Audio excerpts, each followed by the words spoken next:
क्या वाकई ही $10,000 की ग्रांट मिलने वाली है? क्या वीजा मिलना अब बहुत आसान हो गया? कंस्ट्रक्शन इंडस्ट्री बूम कर रही है। क्या आप भी कंस्ट्रक्शन इंडस्ट्री के अंदर शामिल हैं? मेरे देखने सुनने चाहने वालों को मेरी तरफ से मोहब्बत भरा सलाम। उम्मीद है कि आप हमारे साथ खैरियत से होंगे। दोस्तों, आज की इस वीडियो के अंदर हम डिस्कस करने जा रहे हैं ऑस्ट्रेलिया ने जॉब्स के हवाले से और वीजा के हवाले से एक दफा फिर बूम कर दिया है और लोगों को वीजा ग्रांट हो रहे हैं। ये धड़ाधड़ वीजा ग्रांट हो रहे हैं। ये किस कैटेगरी में हो रहे हैं और ये कहाँ ग्रांट हो रहे हैं और किस सबब में हो रहे हैं और किस स्टेट में हो रहे हैं और इसकी क्या इन्फॉर्मेशन है, आज इन तमाम सवालात के जवाब मैं आपको देने वाला हूं। मेरी वीडियो को आखिर तक देखिएगा, आपको इन तमाम सवालात के जवाब मिल जाएंगे। तो दोस्तों, ऑस्ट्रेलिया का एक इलाका है जिसे कहा जाता है Western Australia. Western Australia by state it's the biggest division by region. इतना बड़ा स्टेट होने के बावजूद भी, इतनी सारी लैंड होने के बावजूद भी, इसकी टोटल आबादी जो है, जो टोटल पॉपुलेशन है, वो 2.8 मिलियन लोग हैं। ऑस्ट्रेलिया की गवर्नमेंट ये चाहती है कि बाय द एंड ऑफ 2041 ये तमाम आबादी जो है ये 3.6 मिलियन तक पहुंच जाए। इसके लिए ये क्या कर रहे हैं? इसके लिए ये कर रहे हैं कि यहाँ पर बहुत सारी कंस्ट्रक्शन की जॉब्स अनाउंस कर दी गई हैं। तो बहुत सारी कंस्ट्रक्शन की जॉब के साथ साथ लोगों को वीज़ा भी ग्रांट हो रहे हैं, लोगों को असिस्टेंस भी मिल रही है, लोग जल्दी जल्दी आ रहे हैं अपने अपने ममालिक से जो भी इस कैटेगरी के अंदर फॉल कर रहे हैं। तो इसके अंदर जो काम चल रहा है वो ये है कि आपको डायरेक्टली पीआर भी मिल जाती है। जी हाँ, डायरेक्टली परमानेंट रेजिडेंसी भी आपको मिल जाती है। इस प्रोग्राम का नाम दिया गया है कंस्ट्रक्शन सब्सिडी प्रोग्राम। जैसा कि नाम से ही वाज़ेह है कि ये कंस्ट्रक्शन के लिए है और इससे सब्सिडी दी जा रही है। इसका पर्पस क्या है कि उस एरिया को, उस रीजन को बूम देना है और वहाँ पर इंडस्ट्री का एहतमाम करना है, इंडस्ट्री लगानी है और उस इंडस्ट्री से बूस्ट हासिल करना है और लोगों को वहाँ पर लाके आबाद करना है। तो ऑस्ट्रेलिया की ये बहुत अच्छी स्ट्रेटेजी है कि जिस जगह भी इन्होंने काम करवाना होता है, जिस जगह भी लोग बुलाने होते हैं, वहाँ के लिए वीज़ों में ईज़ देते हैं, आसानी देते हैं, लोग बुलाते हैं। कंस्ट्रक्शन इंडस्ट्री का काम होता है, इनका भी काम हो जाता है और लोगों का भी काम हो जाता है।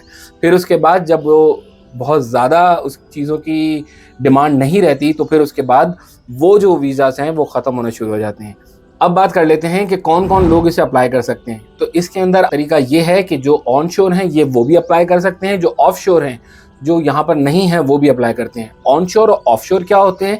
ऑफ शोर वो लोग होते हैं कि जो अपने मुल्क में बैठे हुए हैं, ओवरसीज़ बैठे हुए हैं और वहीं से अप्लाई करके आना चाहते हैं, तो उनके लिए ये अपॉर्चुनिटी है। ऑनशोर कौन से लोग होते हैं? ऑनशोर वो लोग होते हैं कि जो उस वक्त ऑस्ट्रेलिया के अंदर मौजूद हैं और वो किसी भी तरह से कोई भी चीज़ पढ़ रहे हैं, यानी कि वो लोग कंस्ट्रक्शन का काम नहीं कर रहे हैं, कोई और काम कर रहे हैं, कोई और वीज़ा पर आए हुए हैं, किसी और तरह से आए हुए हैं, किसी के स्पाउस हैं या स्पॉन्सर पे आए हुए हैं, तो ये उनके लिए भी एलिजिबल है। तो ये वीज़ा ऑफशोर एंड ऑनशोर दोनों के लिए इक्वली होता है, मगर in term of subsidy offshore के लिए $10,000 है और जो ऑनशोर है उसके लिए $5,000 है। अब बात कर लेते हैं एलिजिबिलिटी के हवाले से। तो एलिजिबिलिटी के लिए इसे कहा जाता है स्टेट नॉमिनी स्ट्रीम।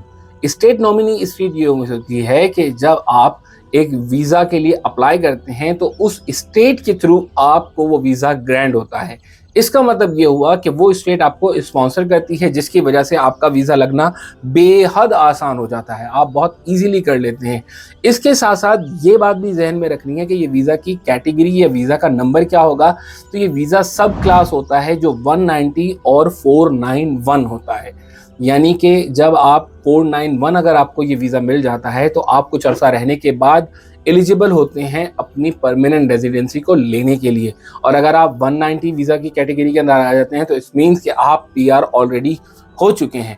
तो ये दोनों कैटेगरीज बहुत अच्छी कैटेगरीज हैं, आपको डायरेक्ट पीआर दिलाने के लिए मदद कर देंगी। अब बात कर लेते हैं हाउ टू अप्लाई। तो इसके कुछ स्टेप्स हैं जिसके थ्रू आप अप्लाई कर लेंगे। सबसे पहले आप इनकी वेबसाइट पर जाएंगे, मैं वेबसाइट का लिंक इसी अपनी वीडियो में डिस्क्रिप्शन में दे दूंगा, आप वहाँ चले जाएंगे। वहाँ जाके सबसे पहले आपने काम ये करना है कि आपने लॉन्च करना है एक्सप्रेशन ऑफ इंटरेस्ट। जी हाँ, एक्सप्रेशन ऑफ इंटरेस्ट में जब आप अपनी तमाम इन्फॉर्मेशन दे देंगे, तमाम डिटेल दे देंगे, सेकंड स्टेप ये होगा कि जब आपने तमाम अपनी एक्सप्रेशन ऑफ इंटरेस्ट और तमाम अपनी इन्फॉर्मेशन दे दी तो ये ही पोर्टल आपको कनेक्ट करेगा आपके एम्प्लॉयर के साथ, विच मीन्स कि जब आपको स्टेट का नॉमिनेशन भी हो जाएगा तो आपको एम्प्लॉयर ऑलरेडी मिल चुका होगा। There is no need to find out an employer. आपको आकर ख्वारी करने की ज़रूरत बिल्कुल नहीं पड़ेगी, आपको वहीं से ही एक एम्प्लॉयर मिल जाएगा, जिसका मतलब ये हुआ कि आप जॉब लेकर ही ऑस्ट्रेलिया के अंदर आ रहे हैं।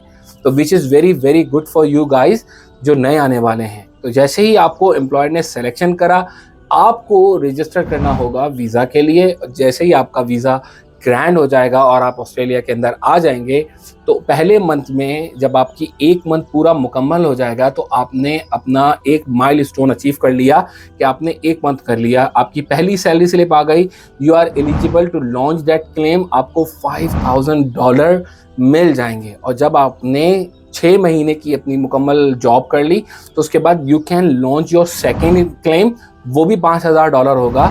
तो इसकी वजह से आपको $10,000 मिल जाएंगे। यानी कि अगर आपने पाकिस्तान, हिंदुस्तान, जिस भी कंट्री से आप आ रहे हैं, आप वहाँ से बहुत सारा ढेर सारा पैसा लगा कर आ रहे हैं, तो आपको उसमें असिस्टेंस मिल जाएगी, वो रिलीफ मिल जाएगी $10,000 की, जिससे आप अपना रेंट, ग्रोसरी, खाना पीना, रहना आसानी से कर सकते हैं। मैं ये नहीं कहूँगा कि आप उधार लेकर आएँ, मगर अगर आपने उधार भी ले लिया है तो ये उधार उतारने में भी, आपका लोन उतारने में भी आपकी मदद ज़रूर करेगा।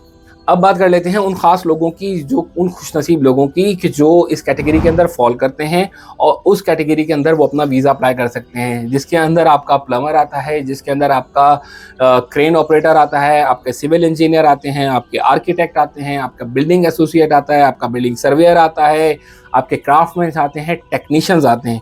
ये वो तमाम कैटेगरीज हैं जो इसके अंदर फॉल होती हैं। इसके अलावा भी बहुत बड़ी लिस्ट है, ये लिस्ट मैं अपनी वीडियो की डिस्क्रिप्शन में डाल दूंगा, आप लोगों के लिए आसानी होगी, आप इसे गो थ्रू कर सकते हैं।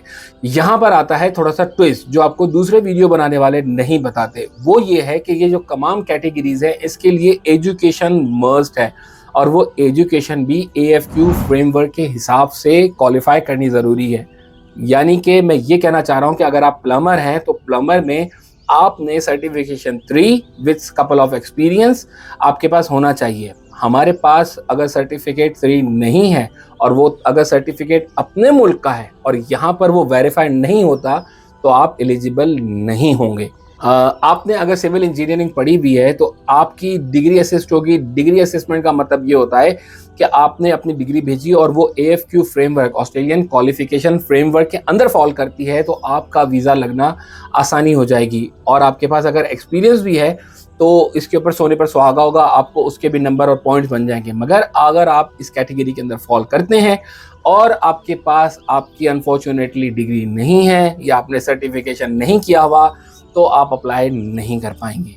तो ये कोर पॉइंट है, ये मेन पॉइंट है जिसको आपने अपने जहन में ज़रूर रखना है कि आपने ये तमाम कैटेगरीज़ को पढ़कर इन तमाम कैटेगरीज़ के बराबर में इनके कोड्स हैं, वो कोड्स लिखिए। नेट पर जाकर मैं आपको लिंक दे दूंगा, वहाँ जाके इसके फ्रेमवर्क की पूरी डिस्क्रिप्शन पढ़िए कि हम कौन कौन सी कैटेगरी में कहाँ कहाँ फॉल करते हैं, कैसे कैसे फॉल करते हैं, और फॉल करने के बाद हम उस कैटेगरी की तमाम रिक्वायरमेंट पूरी करते हैं। उसके बाद ही जाकर आप लॉन्च कीजिए अपनी एक्सप्रेशन ऑफ इंटरेस्ट, और उसके बाद वो आपको तमाम डिग्री और क्वालिफिकेशन मुकम्मल करने के बाद आपको ये लिए अप्लाई कर देगा और आप अपने एम्प्लॉयर से मिल जाएंगे, और एम्प्लॉयर से मिलने के बाद आपका वीज़ा भी ग्रैंड हो जाएगा। आपको अपनी इंग्लिश और PTE का टेस्ट भी देना पड़ेगा, जिसकी अब रिक्वायरमेंट 6.5 हो चुकी है। तो आपकी मिनिमम रिक्वायरमेंट ये है, आपने एटलीस्ट इतने नंबर तो लेने ही है कि आप किसी से कम्युनिकेट कर सकें, बातचीत कर सकते हैं, and the communication way is only in English.